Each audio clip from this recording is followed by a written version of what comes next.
Jadi Januari 2025 ini ada kabar menyedihkan ya, terutama dari para pemuja-pemuja Sintayong. Karena tiba-tiba saja ini pelatih tim nasional Indonesia yang sangat disayangi ini oleh para pemuja-pemujanya tiba-tiba dipecat oleh PSSI. Termasuk yang di samping saya nih, ada Bang Reza Palepi. Bang Reza, apa kabar? Alhamdulillah baik. Tapi tampaknya kemarin ikut bersedih juga ya. Saya lihat story-storynya gitu ya di WA, di Instagram tampaknya sedih gitu ya. 1 minggu tuh sedih aja bawaannya. Bukan karena hujan ya, bukan ya? Bukan. Karena begini Bang ya, bukan sedih sebetulnya. Tapi mempertanyakan keputusan dari PSSI dan juga jajarannya ya. Karena kan seperti yang kita ketahui bahwa pemecatan ya dalam tanda kutip atau pemutusan kerjasama dengan Coach Sintayong ini kan tiba-tiba. Tanpa ada sebuah hasil yang dalam tanda kutip oleh para penggemar sepak bola itu sangat mengecewakan. Apalagi kan di beberapa bulan sebelumnya Coach Sintayong itu kan diberikan sebuah kontrak baru, yakni selama 2027 ya? Iya sampai 3 tahun Bang ya, 3 tahun ke depan setelah dia berhasil membawa timnas U23 itu menjadi semifinalis ya di Piala Asia. Ya, di Piala Asia. Nah, keputusan itu yang nampaknya oleh para penggemar sepak bola termasuk saya itu sangat mempertanyakan Bang ya, tiba-tiba gitu. Dengan ya menurut saya dengan alasan dan juga dengan dalih yang diutarakan oleh PSSI maupun jajarannya dalam hal ini adalah EXO dan lain sebagainya, itu ya masih belum saya terima alasannya. Karena gara-gara ini Piala Ciki. Oh, mohon maaf, Piala AFF ya. Iya, itu salah satu. Okay. Kan dikarenakan Piala AFF. Yang saya pertanyakan adalah bahwa apakah tidak ada komunikasi yang intens saat penyusunan atau saat pemanggilan ya komposisi pemain ketika Piala AFF itu. Kan Coach Sintayong kan memiliki satu otoritas ya. Satu otoritas yang mutlak sebagai seorang pelatih untuk memanggil siapa pemain-pemain yang itu layak untuk menjadi pemain di Piala AFF. Nah, namun di satu sisi seharusnya PSSI juga dalam hal ini memberikan masukan. Yang saya pertanyakan adalah kenapa PSSI seolah membiarkan saja ketika ada agenda Coach Sintayong untuk memainkan pemain U22. Walaupun di dalam kontrak itu disebutkan ya oleh salah satu anggota EXO PSSI bahwa salah satu agendanya adalah harus menjuarai Piala AFF. Targetnya. Yang jadi pertanyaan kenapa ketika Sintayong memanggil pemain di bawah usia U22 itu PSSI seolah membiarkan. Kan ini yang jadi pertanyaan. Nah, selain itu juga kan yang menjadi alasan pemecatan itu isunya adalah karena adanya keretakan di tubuh timnas sendiri antara pemain ya, khususnya pemain di diaspora yang katanya itu mau memberikan sedikit diskusi terkait dengan strategi yang selalu dimainkan oleh Coach Sintayong. Tapi Coach Sintayong merasa itu tidak perlu. Nah, ini kan yang juga menjadi alasan yang saya rasa itu juga tidak kuat. Gitu, Bang. Jadi sampai sekarang belum bisa menerima nih ya? Bukan tidak menerima, saya menerima Bang, menerima. Tapi di awal-awal itu ya mempertanyakan gitu. Jadi ini keputusannya kenapa mendadak sekali? Toh misalnya bisa jadi Coach Sintayong juga dipecat Bang ya, atau diberhentikan. Tapi kita lihat dulu nih hasil kualifikasi Piala Dunia ini. Apakah sesuai target atau tidak? Lebih elok sebetulnya atau lebih elegan apabila setelah kualifikasi Piala Dunia ini Coach Sintayong itu diberikan sebuah keputusan saat itu apakah diberhentikan atau tidak. Kan ini tidak ya. Tiba-tiba di tengah persiapan tim menuju pertandingan kualifikasi selanjutnya bulan Maret tiba-tiba diberhentikan. Ini kan membuat publik pencinta sepak bola akhirnya bertanya-tanya ada apa. Makanya kan spekulasinya macam-macam tuh. Ada mafia, ada apa dan sebagainya. Tapi ramai juga ketika berbicara mengenai Sintayong ya. Sudah hampir 5 tahun nih Sintayong tapi nggak ada juara tuh, prestasinya apa gitu kan ya. Ini kan juga menjadi alasan yang bisa diperdebatkan juga dong. Betul. Nah, kalau kita lihat catatan dari statistik data selama Coach Sintayong dan juga staf kepelatihan yang lain itu memegang timnas nasional itu selama 5 tahun kan Bang, kalau saya tidak salah itu ada 110 pertandingan yang sudah dimainkan oleh Coach Sintayong dan juga jajarannya. Di mana itu terdiri dari tingkatan level. Ada timnas senior, timnas U23, timnas U20 dan juga timnas U19. Nah, melihat catatan statistik itu menurut saya dari 110 pertandingan itu 51 pertandingan timnas di bawah asuhan Coach Sintayong itu memperoleh kemenangan. 41 itu kekalahan dan sisanya adalah seri atau draw. Nah, melihat catatan itu kita bisa katakan bahwa progres dari timnas sendiri di bawah asuhan pelatih Sintayong ini sangat berprogres luar biasa gitu. Terlebih lagi kita kan beberapa kali membuat sejarah baru.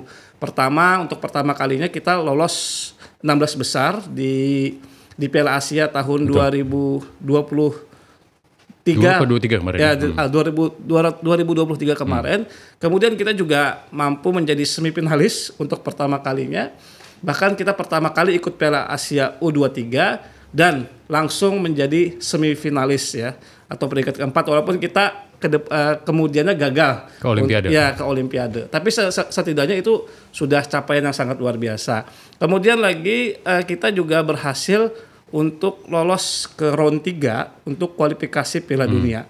Ini kan catatan sejarah Bang yang pernah diberikan oleh Coach Sintayong bersama timnas Indonesia. Kemudian lagi kita juga sudah dipastikan lolos ke Piala Asia 2027 nanti karena kita berhasil masuk ke round 3 kualifikasi ini. Nah, sehingga catatan-catatan seperti itu saya rasa ini menjadi sebuah hal yang positif bagi perkembangan sepak bola khususnya timnas kita gitu ya. Dan kita juga tidak memungkiri bahwa pondasi filosofi bermain yang diberikan oleh Coach Sintayong kepada pemain timnas itu sangat melekat sekali, bahkan sangat luar biasa sekali, dan itu yang menjadi bekal mereka nanti untuk menjadi pemain-pemain profesional tidak hanya di Liga 1 mungkin main di luar ya. Pengen keluar negeri misalnya negeri, begitu ya. Meskipun tanpa juara tadi ya. Yes, betul. Karena sepak bola itu kan percaya proses. Ini kan sebuah tagline. Tapi berapa lama percaya prosesnya gitu ya. Itu kan yang sering dimunculkan ya di medsos ini udah kelamaan nih gitu ya. Ya, begini Bang. Kalau kita berkaca timnas Belanda saja tidak pernah menjuarai Piala Dunia ya. Tapi kalau kita lihat bagaimana permainan timnas Belanda berapa kali masuk final Piala Dunia kan luar biasa permainannya. Jadi timnas kita ini kan sedang berkembang Bang, kita contoh misalnya Korea, Jepang, mereka itu mampu bersaing di level Eropa, itu juga butuh proses yang sangat panjang. Nah, kita ini baru 5 tahun baru 5 tahun ya. Iya, dilatih oleh pelatih bagus ya, pelatih berkualitas. Ya tiba-tiba minta juara. Ini kan ya kita tidak melihat bagaimana perkembangan atau progres atau proses yang dijalankan oleh timnas-timnas negara lain. Jadi membentuk sebuah timnas itu tidak hanya dalam waktu yang instan, tapi juga waktu yang sangat panjang. Baik, masalahnya mungkin juga ini STI ini ngelatihnya bukan di saat dasarnya tapi minusnya gitu ya. Yes, jadi betul. Otomatis kompetisinya juga harusnya dong ya diperbaiki dong ketika memang STI memanggil pemain kan udah siap nih, nggak usah latihan pasing-pasing lagi dong ya. Betul. Jadi ingat sekali ya beberapa pernyataan yang dikeluarkan oleh Coach Sintayong maupun juga pengamat-pengamat sepak bola yang lain mengatakan bahwa ya kita ini tidak memiliki awalnya filosofis bermain Bang. Bagaimana Belanda misalnya dengan total footballnya, kemudian tim-tim yang lain juga dengan filosofis bermainnya. Indonesia itu tidak ada filosofis bermainnya. Bukan dengan kearifan lokal misalnya. Nah, kemudian juga basic sepak bola seperti passing, kemudian kontrol, kemudian dribble, kemudian shooting long, kita juga ketinggalan zaman. Makanya kan PSSI itu juga dituntut dia memiliki blueprint Bang. Atau roadmap perkembangan sepak bola di Indonesia dari usia dini sampai dengan liga profesional itu harus memiliki roadmap peta jalannya itu. Jangan sampai nanti hal-hal yang seperti kita sudah pernah alami ya Ketika timnas kita di junior bagus, tapi Iya. ketika Senior hilang gitu ya. senior hilang. Nah, itu membuktikan bahwa roadmap dalam sepak bola kita itu tidak berjalan dengan baik. Apa kesalahannya dan bagaimana? Ini yang menjadi sebuah hal yang harus diperbaiki. Terlebih lagi misalnya kalau kita lihat bagaimana kualitas Liga 1 hari ini ya, walaupun banyak interupsi, perbaikan-perbaikan. Ya, pakai VAR juga sekarang gitu ya. Ya, fasilitas, kemudian SDM-nya Bang, wasit dan sebagainya, itu juga hari ini kan mulai dibenahi oleh PSSI. Tapi kalau kita melihat kualitas ya, liga kita itu masih berada di bawah Liga Thailand, kemudian masih berada di bawah Liga Malaysia dan juga Liga Vietnam. Di ASEAN saja kita kualitas liga kita masih berada di bawah liga-liga itu. Apakah ini juga mungkin kesulitannya Sintayong saat itu ya, ketika memanggil, aduh, ini yang mana yang pemain yang inti di klubnya, sementara selama ini yang langganan ke timnas justru jadi cadangan begitu ya, atau performanya justru bagus di klub ketika timnas melempem begitu ya. Iya, begini Bang, Coach Sintayong ini agak unik ya dalam urusan pemanggilan pemain ya. Jadi dia tidak menjadikan indikator utama perform di klub itu menjadi salah satu alasan untuk pemanggilan ya, karena kita lihat misalnya Pratama Arhan ya, kemudian cadangan abadi kan ya? Kan di Seoul ya Bang. Saat itu masih di Liga Korea. Main di Liga Korea dengan menit bermain yang minim itu tetap dipanggil. Kenapa? Nah, alasannya adalah karena Coach Sintayong ini melihat kualitas Arhan itu masih lebih bagus dibandingkan dengan back kiri ya yang main di Liga 1 gitu. Ini kualitas apanya dulu, ngelempar lembingnya atau apanya nih? Kita tidak bisa memungkiri Bang ya. Pratama Arhan itu pertama dia memiliki kualitas ketenangan yang bagus ya. Ketenangan bermain itu sangat-sangat bagus. Kemudian yang kedua adalah kualitas passing Bang. Kualitas passing Pratama Arhan itu bagus Bang. Saya memperhatikan Pratama Arhan dari pertama kali pemusatan latihan U20 atau U19 ketika itu ya, yang ketika bermain di Eropa dengan menghadapi klub-klub timnas Eropa U20 atau U19 kayak bermain dengan yang kita menang tuh mau El Salvador atau apa ya, saya lupa, atau Rumania ya. Sama saya juga lupa. Nah, Nah di situ kan bagus tuh kelihatannya di awal-awal. Nah selain itu juga Pratama Arhan kan memiliki kekuatan yang tidak dimiliki oleh pemain-pemain yang lain, lemparannya itu Bang. Baik. Nah lemparannya itu kan kunci ya, kunci trap lah ibarat ya. Sintayong ketika timnas kita mengalami kebuntuan untuk melakukan serangan. Baik. Pasti kan di menit-menit akhir Pratama Arhan itu selalu Tapi dimainkan. itu juga yang jadi bahan tembak para Betul. bukan pembenci ya. Yang kontra lah dengan SC ini pasti jurusnya nih kalau sudah menit-menit sekian nih Arhan pasti dimasukin lah. Begini, pelatih itu pasti memiliki strategi Bang tersendiri ya. Mungkin Coach Sintayong menilai dengan memasukkan Arhan itu bisa memberikan peluang dan akhirnya bisa mencetak gol ya. Itu adalah saya katakan kunci akhir ya. Kunci akhir setelah strategi-strategi yang lain itu buntu. Maka ya kita punya strategi, kita punya pemain ini tuh harus dimanfaatkan. Jadi ya pelatih itu ya masing-masing memiliki strategi Bang. Baik strategi yang enak dilihat ya maupun strategi yang dalam tanda kasar adalah memaksakan agar kita bisa mengubah hasil. Toh itu kan sah-sah saja selagi tidak ada problem, kemudian tidak ada hal-hal yang melanggar dalam aturan sepak bola. Lagi pula kan lemparan Arhan itu kan seperti crossing Bang, dia. Jadi ketika melempar, menukik gitu. Apabila sedikit saja disentuh, itu berbahaya. Mengubah arah bola, kemudian kiper itu susah mengantisipasi. Seandainya itu disahkan ya, kalau lempar ke dalam mungkin sudah banyak gol yang ini. Betul. Kita melihat waktu melawan China. Nah, di mana kan saat itu kita ketinggalan 2-0 Bang ya. Kemudian di menit-menit 75 atau 80, Pratama Arhan dimasukkan dan akhirnya ada lemparan ke dalam. Dan bola kemelut itu dan akhirnya berhasil di-shooting oleh Haye ya ketika itu ya. Dan itu menjadi gol. Nah, ini. Baik, itu yang tampaknya membuat Bang Reja sangat mencintai Sintayong ya. Tapi sekarang nih yang Sintayong udah pergi lah, meskipun katanya masih di Indonesia tuh bikin apa gitu ya di sini ya. Tapi yang memang mungkin perlu dipertahanin tuh Bang Reja, entah skuadnya atau juga apa nih strategi yang mungkin masih bisa dipertahankan dan nantinya menjadi jurus juga nih di pertandingan selanjutnya dengan coachnya yang baru.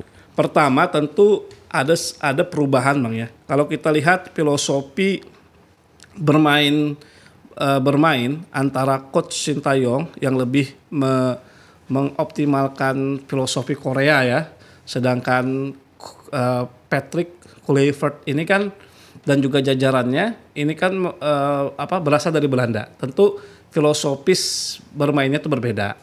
Nah, itu hal yang pertama yang harus kita perhatikan. Nah, kemudian yang kedua adalah yang saya perhatikan sepertinya Patrick Kluivert itu memanggil pemain yang kurang lebih sama dengan skuad yang ada waktu bulan Desember itu. Karena seperti yang kita ketahui kan juga semua pemain diaspora kita kan berasal dari Belanda Bang ya, keturunan Belanda. Itu yang pertama. Kemudian ditambah dengan pemain Indonesia yang bermain di luar negeri kemudian yang bermain di Liga 1. Tentu untuk komposisi pemain itu tidak banyak berubah.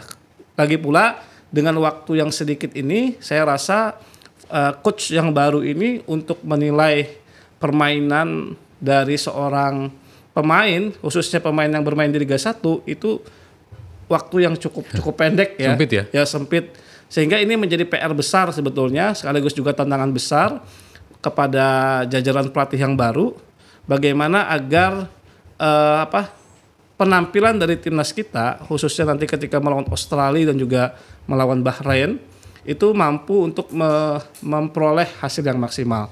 Nah, seperti yang kita ketahui kan yang dikhawatirkan itu adalah ketika euforia kemenangan melawan Saudi Arabia itu tetap melekat di dalam pikiran masyarakat kita, kemudian ketika melawan Bahrain atau di Senayan nanti, atau Australia nanti kalah. Nah, apalagi kan setelah kejadian-kejadian pemutusan kontrak terhadap STY, ini yang dikhawatirkan ya tadi banyak yang akhirnya melakukan hujatan, melakukan kritikan dan lain sebagainya. Tapi dalam sepak bola hal-hal seperti itu ya sangat sering terjadi Bang ya. Kita tidak bisa memungkiri. Oke, tapi yang penting udah move on ya dari STY ya. Betul, masih belum nih.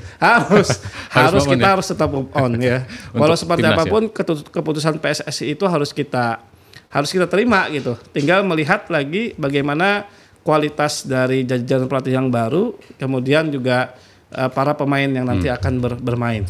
Oke, tapi tadi yang menarik adalah kata Bang Reja, karena Bang Reja yang nyebut ya, bukan saya ya, walaupun pelatihnya baru, tapi dengan gaya Belanda, walaupun mainnya cantik, tapi belum pernah juara. Padahal kan timnas Indonesia, pendukung Indonesia kan pengennya juara. Lalu bagaimana dengan pelatih yang baru nanti ya kira-kira?